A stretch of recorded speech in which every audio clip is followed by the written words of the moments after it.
তাহলে মূলদ সংখ্যা কোনটা? এমসিকিউ এর জন্য শর্টকাটে বলি, মূলদ সংখ্যা হচ্ছে যেই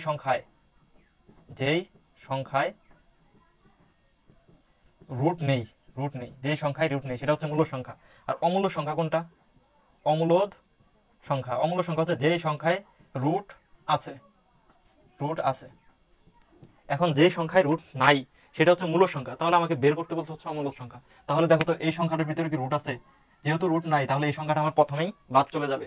এখন এই তিনটার ভিতরেই রুট আছে।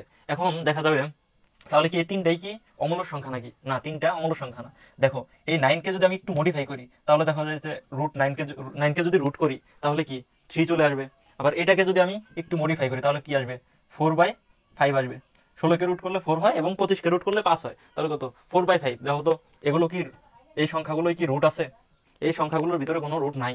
তাহলে কি এগুলো কি মূলদ সংখ্যা? এখন দেখো রুট 7কে কি ভাঙানো যায় বা ভেঙে রুট বাদ দেওয়া যায়? যেহেতু বাদ দেওয়া যায় না তাহলে এটাই হচ্ছে আমার অমূলদ সংখ্যা।